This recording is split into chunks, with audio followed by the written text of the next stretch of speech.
All right, so we've been talking about the wilderness and journeying through the wilderness. Gabe spoke last week because Lisa and I had the great opportunity to watch Lisa run. And that was a lot of fun, watching her run. And I was exhausted. I had to walk like 2 miles to watch her at various stages.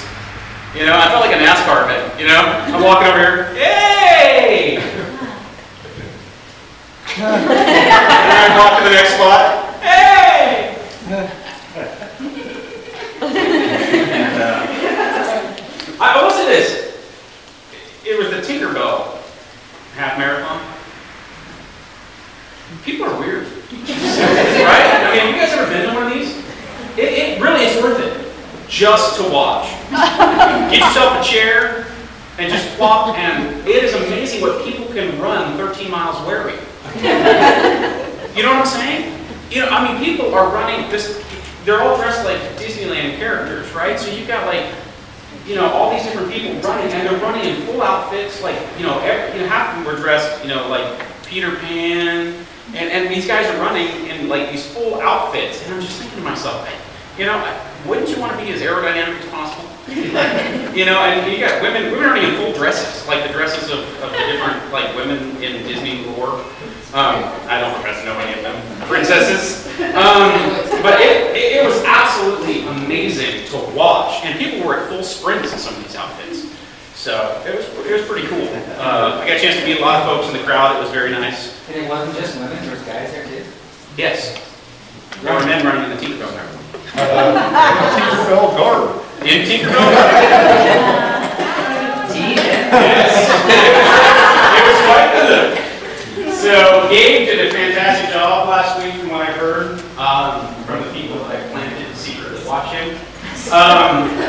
He finished with his title slide, with his going forward slide, dealing with value of our attitude, prayer for our leaders, and do our lives look like we really believe the Lord is with us. I think that's one of the really reoccurring themes that we have biblically in the wilderness is the actions and attitudes of the people who claim to be with God, who claim to be followers of God. Do their attitudes in their lives reflect what we say we believe? And I think for a lot of us, that's a really good thing to wake up every day and think and go to bed every night.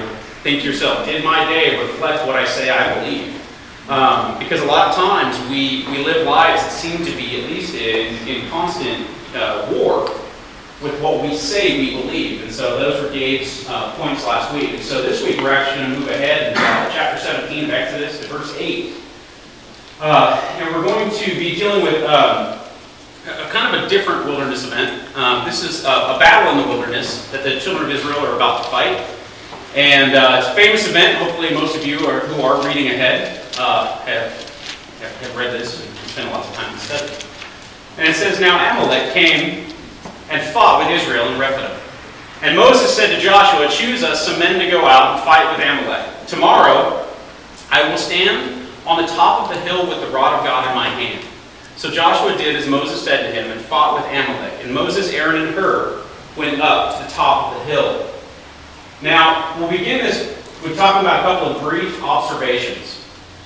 If you remember a few weeks ago, we talked about how when God first took them out of Egypt, He said, we're not going to go the way of the Philistines, even though those roads were a little bit better, even though there was civilization, there were other opportunities, because He was afraid that if they met with a battle, they would lose heart. So He took them away from the Philistines. He took them by way of the wilderness around the Red Sea to get away from what the Philistines would bring, and which would be the sword. And so here we have to come, as they come into this area, they've left the wilderness of sin, they're coming into this area, and they're dealing with now opposition. They're dealing with war with the Amalekites. And they come and they have to defend themselves. And now they don't have a choice. This is not an area where they can avoid this fight. But it is important to understand that Moses had a plan to deal with the impending adversaries. One of the things in the wilderness that I think a lot of Christians struggle with is we get into the wilderness, we get into these areas of concern, of maybe anxiety. A lot of us deal with anxiety. The world is fast-paced and crazy as ours. We deal with anxiety, we deal with struggles. And a lot of times we get into these habits where we step back and we sort of sit and we go, okay, I'm not going to move until God tells me what to do. But here we have Moses, who was having a lot of one-on-ones with God, right? He's having a lot of face-to-face time with God. Yes, I know. A lot of face-to-face time, okay? So at this point, he's had a lot of these conversations with God. But in this moment, when he sees him coming, he says, Joshua, you need to take a group of men and go this way. I will take a couple of guys with me. We'll go up to the hill and pray. I have a plan. You're going to go fight. I'm going to go pray. Sounds like a good plan. Right? No? You guys are like, no. Let's just all go to the hill and pray. But a lot of times that's what we do. Moses had a plan. Second, he knew where the youth of Joshua and who he was would be best utilized. It's important that we understand, first of all, that Moses himself doesn't say, I will go and fight. Moses knows where he is best used as his age, as his leadership, as his connection with God. He knows where he is best utilized in this battle, and that's up on the hill praying. Joshua's youth and strength and integrity is best used where? In the fight. Right? So, understanding where people are best utilized is a really important aspect of what Moses does here. And then Moses doesn't go to prayer and leadership alone. He doesn't say, I will go up here by myself and I will pray over here by the tree by myself. He says, I'm going to take a couple of people with me and I'm going to go up there. We are going to commit ourselves to prayer in the midst of this fight. And Joshua, you are going to commit yourselves to fighting. And we will be victorious. And so this is Moses' plan. So as we read on, it says, and so it was when Moses held up his hand that Israel prevailed. And when he let down his hand, Amalek prevailed. So when he raises his hands up, he's seeing victory. He's seeing the advancement of the children of Israel. And when his hands begin to lower, he is seeing them fall back and fall more into retreat. And so we see this moment where as he raises his hand, as he raises the rod of God up, first of all, it served as an encouragement to the troops. Because they could look up. It's important to know where he places himself in this fight, right? Moses doesn't say, I'm going to go back behind the tent. And I'm going to pray. He doesn't say, I'm going to go put myself where you can't see me. He says, I'm going to go put myself at a point where you can't miss me. And I think that's important. I think it's important in leadership. I think it's important in a lot of roles that we have in our lives as we lead people. And all of us are leaders in some area of our life. Having some job title that says leader doesn't count. All of us lead in some areas of our life. And so he puts himself in a place where as he raises his hand, as he raises the rod, as they look up and they see that Moses is petitioning on their behalf, there is an encouragement, there is an understanding of what Moses is doing. And so the troops begin to advance. And it also serves as a petition extended to God for favor in the battle. So we have Moses crying out in prayer. Now, often we've heard a lot of it made about the hands, but the reality is, as we continue to talk this morning, we're going to talk more about the status of the soul in the midst of prayer. But his hands are up. He is petitioning mightily before God, and he's growing tired, that we're going to read about in a few moments, because this is intense. But as his hands go up, they advance, and as he becomes exhausted and his hands drop, they begin to fall. And there's this pattern. Now, it's an interesting... when I read stuff, you guys know how I tend to read stuff, and how I always tend to try to look at sort of the oddball part of it. But it must have been a little bit of that moment, right? Where it's like, and Aaron and her are like, hey, keep up. Oh, that's cool. Right? Because there must have been that moment, right? Come on, you guys did it. If you guys can't read the Bible and go, that's awesome, or what would human beings do in that moment? Exactly that, right?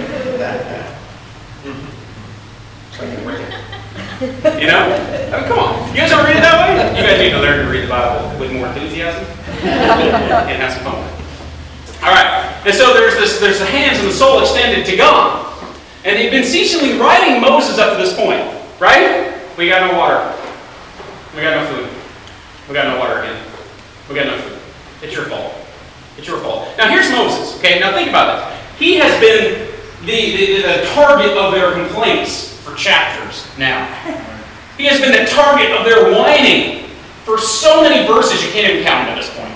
Right? And now here he is over here. Now think about this. Now go back to being people who are not fighting. Okay, I'm not talking about Joshua and the fellas. And I'm talking about the three guys on the hill. I'm talking about everybody else. Right? Because we know there are others. Everybody know that? There were other people not fighting in this moment. And now think about this. Now, we have been whining ourselves to exhaustion to Moses. Just exhaustion. Whining about everything. Food, water, shelter, whatever. Everything is making us mad. It's Moses' fault. Now think about this. Now you're watching Joshua fight. And you're standing there and you're looking up and you're looking over and you're looking up, and as Moses' hands go up, they're winning. As Moses' hands go down, they're losing. Why are you whining to Moses ever? It's obvious he's got a connection. You know what I'm saying? Remember a few weeks ago we were talking about how when they were complaining about manna, they didn't have any food, they didn't have any bread. And Moses says to him, well, you know, God's heard your complaints and he wants to talk to you in that thundercloud there. Like, how many of us would go, oh, I'm not going in there. Right? Because I use the example of my father. If I would have come home from school one day, my mom would have said to me, your dad's been listening to all of your whining, he wants to talk to you in the garage. I'm not going in the garage. I suddenly have a sporting event to be at, or something, right? And so here we have this moment where Moses, this guy who's been really the center point for their complaints, to the point where even Moses now is going, it's God that brought us out here, not me. Your anger is with God, not me. And now you look and you're thinking, this man really has a connection.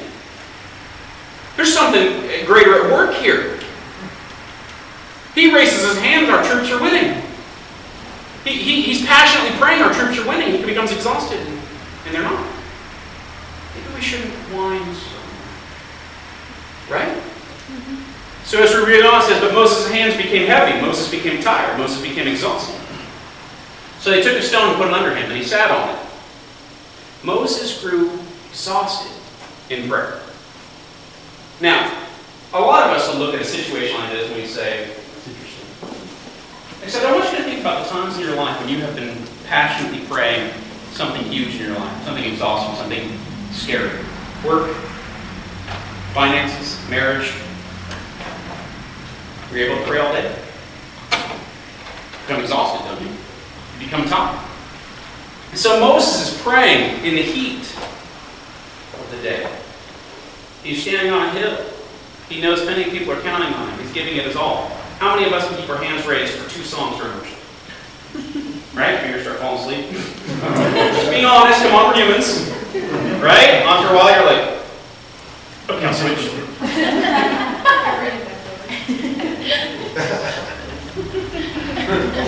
Right? You're just doing as long as you can. Your back starts to hurt.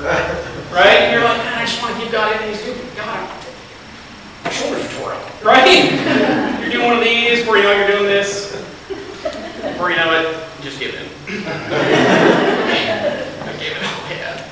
Now think about it. Moses is standing in the heat of the day, praying, petitioning passionately with everything he's got before God that the troops can win. Now, go back in your minds to all of the military training these Israelites have been through. Yes, that much.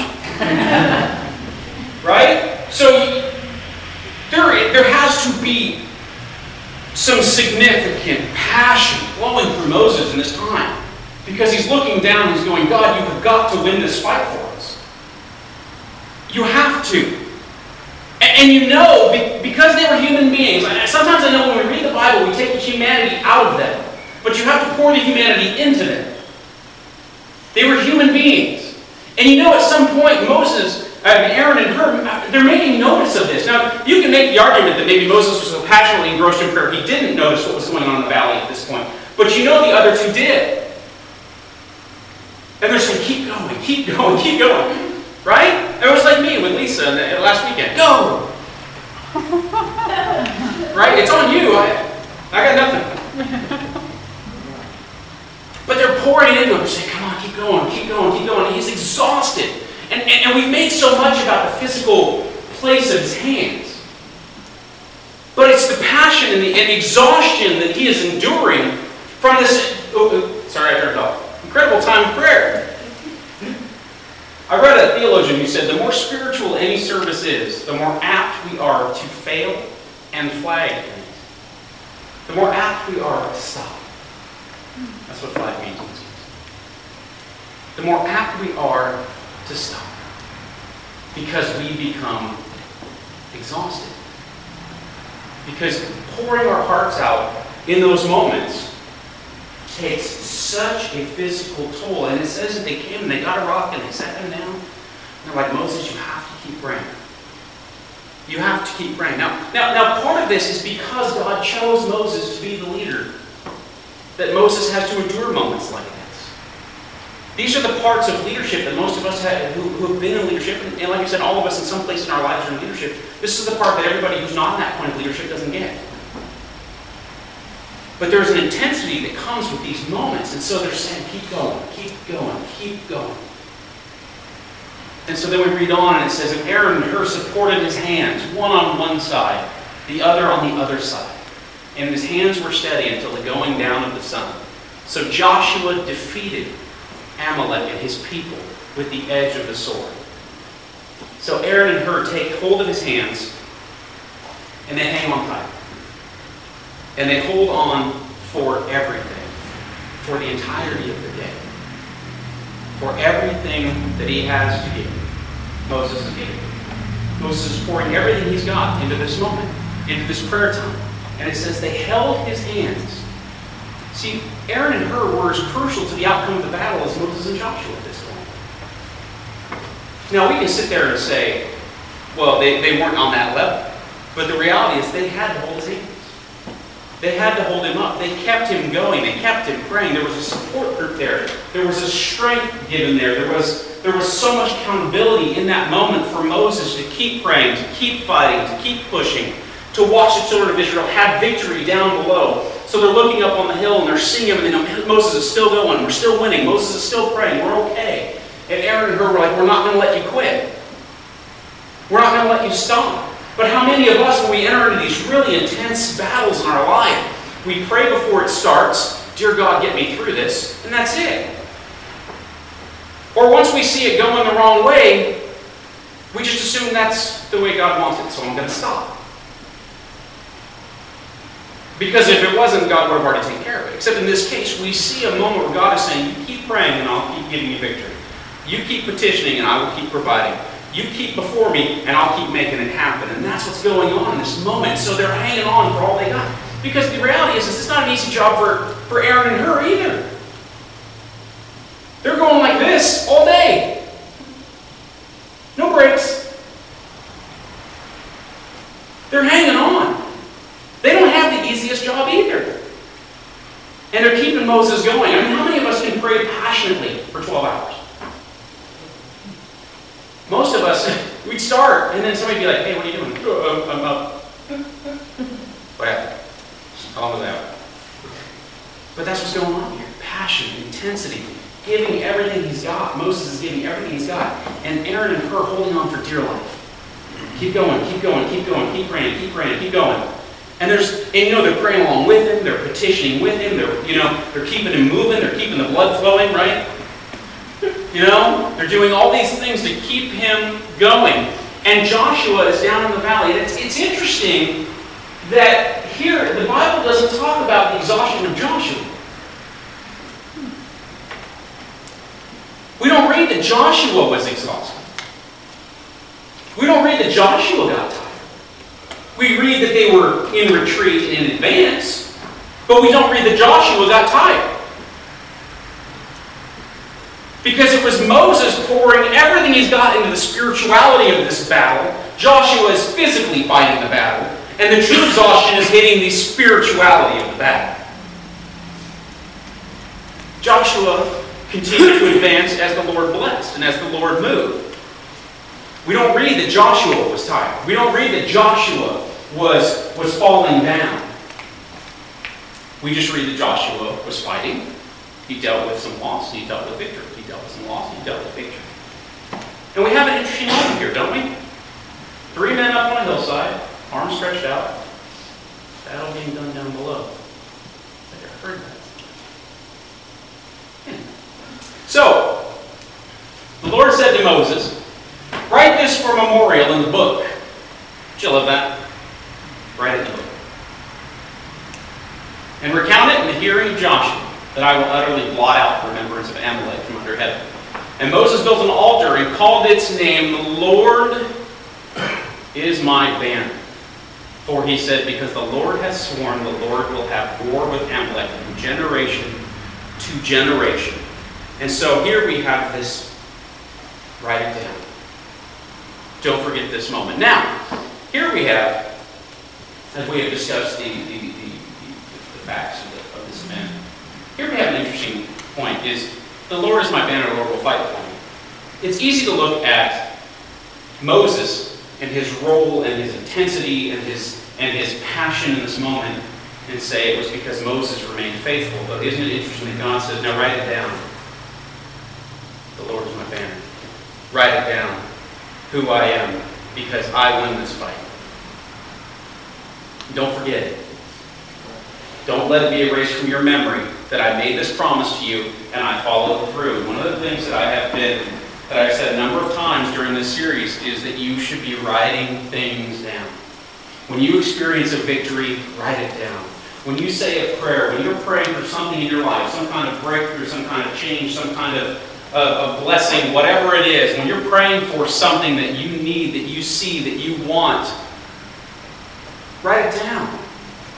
Because remember, the children of Israel, when they asked for manna, when they said, we sat in Egypt next to the pots full of meat, and we ate bread till we were exhausted, and then the food like foam up. They had forgotten all the whining they did when they were in Egypt. They had forgotten that they were begging, dear God, don't forget us, please deliver us. And God's going, okay, I delivered you. Yes, but man, the meat was fantastic. But they had forgotten what their petition was. And it is important as the people of God to write it down. He says, put it in the book. Write it down. Do not forget what I did for you today. Write it down. That I will provide, that I am your banner. And we have to make sure that we're doing that. Because you will find a consistency in the times in your life when you are praying, when you are needing to see things take place. You will see points of God's deliverance. But if you don't write it down, a lot of times you just sit there and go, man, God hasn't done anything for me in years. He just ignores me. He hates me. And other people looking in can go, what about this? Oh yeah, that was pretty good. What about this? All right, let's get that. And we have to be very careful that we don't become ignorant of what we have been praying for. We have to make sure that we write it down. The Lord is my banner. The Lord will do for me everything. And as we look ahead, if you're in a battle right now, don't just pray for it, pray through it. One of the things the habits that we as human beings have to change when we commit our lives to Jesus Christ is that we pray through our fight, not just before it and after it. We have to pray through it daily, all the time. Pray through it. And sometimes, you know what, if you really want to see change, you might have to spend more than 17 seconds in prayer. Because if Moses had gotten up in the morning and said, oh, there's that Amalek. Make it happen, God. I'm going to go make lunch, and we'll see you guys when you get back. They would not have had victory, correct? Mm-hmm. The victory came because the petition never ceased. And so we have to make sure that we understand that God sometimes, I'm not saying this all the time, God's looking at us going, do you really feel the battle is in my hands? Because if you do, you will spend all your time praying. You will spend more time focusing on me if you believe that I am your banner. If you don't believe that I am your banner, you will go fight your battles without me. Because see, we see the church at work here. We see the spirituality and the power of Moses up on the hill, and we see the youthful fight of Joshua down in the valley, and we see this cohesive work going on as the way the church should function. You have your prayer warriors, you have your spiritual leadership, you have people out doing the fight, out fighting the battle. They're praying for them, they're looking to them, and there's a work going on. When that gets out of whack, you have a problem. When the spirituality, when the strength, when the spiritual leadership of the church quits being the spiritual leadership of the church and starts hiding behind the tent and doesn't put itself out there to be seen anymore, then you have a bunch of people trying to win a fight with swords and energy, and it doesn't work. That's why I tell you, if you think you're going to go around and you're going to save the world because you can out-argue people, you're going to lose. Because that's not the fight. The fight isn't about winning the argument.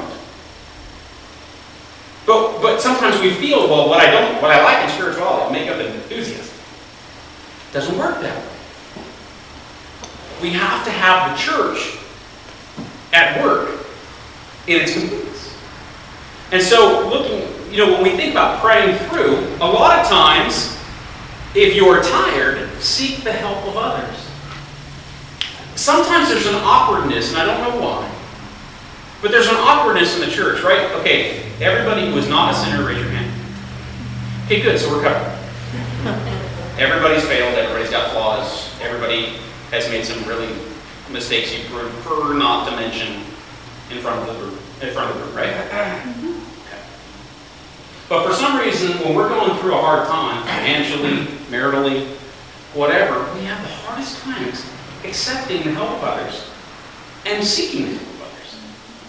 And I don't know why. All of us mess up. All of us, I'm screwed up. All of us have made mistakes. All of us have little parts of our past that we would prefer stay there. Right? But yet we have a hard time seeking the assistance of others, seeking prayer together with others. And we have to learn to be able to step out in boldness and say, you know what, I need prayer for this. I am struggling with this addiction, and I cannot break it. I am struggling with this problem, and I cannot see it change. And I don't know what to do. I thought it was interesting being a bit of a baseball fan. I don't know if you saw the Josh Hamilton thing this week. And as Christians, we should probably all somewhat at least know who Josh Hamilton is. But Josh Hamilton is American League MVP. Threw his whole career away when he was 20 years old for drugs, and spent years on the street, and his father-in-law found him, pulled him out. It's an amazing story. You should watch it. Josh Hamilton's story. Major League Baseball work. Anyway. So now Hamilton goes from drug addict, penniless, broke on the street, to American League MVP. Okay? He's an addict. He'll tell you he's an addict. He's addicted to drugs, addicted to alcohol, his whole life. He's an addict. He has an accountability partner that travels with him with the team. Last year, or a couple years ago, when the Rangers won the ALCS, the American Championship, they had a separate party for Josh Hamilton in another room with no alcohol. That's how serious his addiction is. Like, he couldn't even be sprayed with champagne. So he had a different party with he and C.J. Wilson in another room. That was it. Well, anyway, this week, Josh Hamilton was caught drinking in a bar in Texas. And it's interesting that rather than just release a statement that says, I screwed up, I prefer privacy for me and my family, let me move on, Josh Hamilton calls a press conference and says, I'm an addict, I'm a human being, I made a mistake, it's a relapse, it's not the first time, probably won't be the last time, but I'm going to win. Thank you, Josh. Can we move on now? Right? Mm-hmm. And all the media went, but we really want to make a story out of this, and you just ruined it. But that's how the church should be, right? I'm an addict, I screwed up, I had a relapse, pray for me. Okay. Not again. You're tired now. And it shouldn't matter what it is. And so when we're in the wilderness, whether it be in our lives personally, in our families, whatever it be spiritually, you know it's okay if everybody in the church looks at you as like an elite Mount Rushmore of spirituality, right? In case anybody's ever been that. You could be on the church's Mount Rushmore of spirituality, and it's okay for you to be struggling.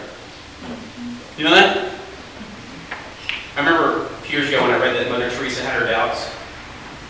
Man, I felt great.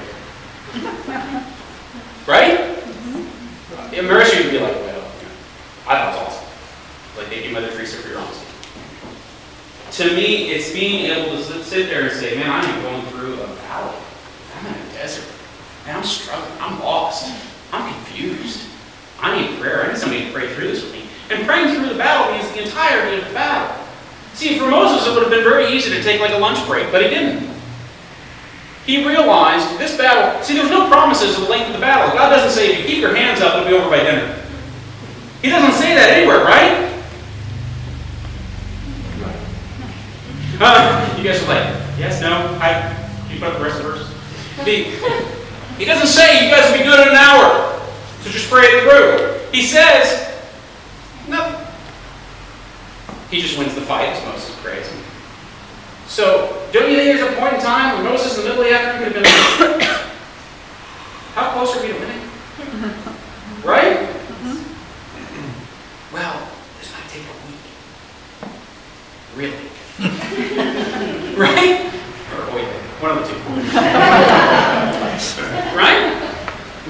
But that's the reality. Is that praying through with somebody, and anytime you tell somebody, I'll pray for you, pray for them. And guess what? That might take a week, a month, a year. My father was an alcoholic for 20 years. He started before I was born. I don't know. My mother prayed for my dad every day. They were married for like 26 years before he changed. 26 years before he changed. I'm not sure he's a lot better now. He's still my dad. But think about that. If I told you you're going to have breakthrough in 26 years, would you pray every day? You'd be like, no, seriously, God? Microwave society. 30 seconds. Okay. See, tell about it. Don't go to prayer alone. I'm a big fan of that. Don't go to prayer alone. If you need to see a breakthrough, you need to invite others. Moses did not go to prayer alone.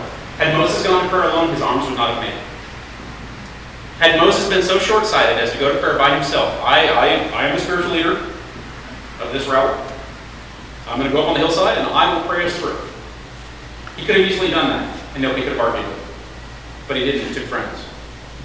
And it was because of the friends that they won the battle. And remember, Christ is both our Moses and our Joshua. Christ petitions and makes intercession for us up on the hill. He is above us every day making intercession for us, and He is every day before us in the battle and fight.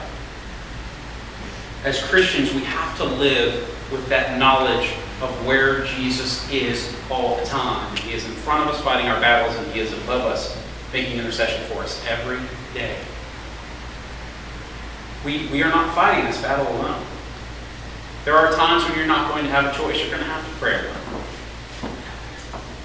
But when you can, you invite as many people as you can to prayer with it as a group, as much as you can, and you make petition through it.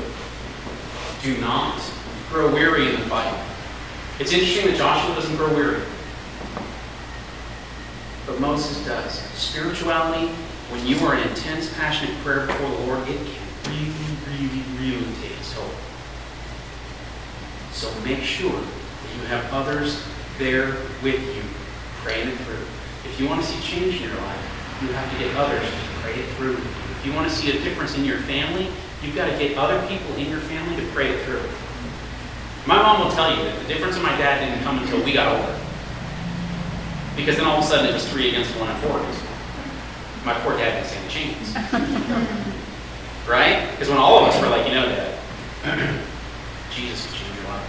Dad, like, seriously, I'm going to go to the garage. And I was in the garage. Dad, you know,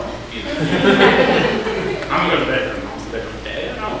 Jesus can change your life. My dad didn't stand a chance. We wore him down, exhausted.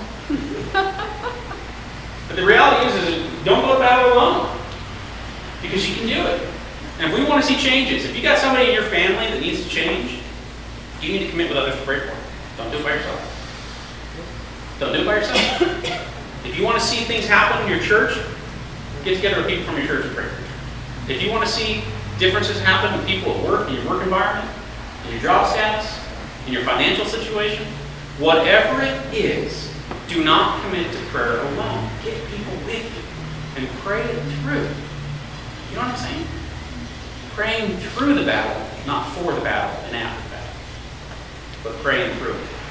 This is one of the coolest stories in this whole Deliverance event. So next week we're going to talk about Jethro's advice to Moses and the change he brought to Moses. So So why don't we close our head, we'll close our eyes, all right? Let's pray. Our heads were our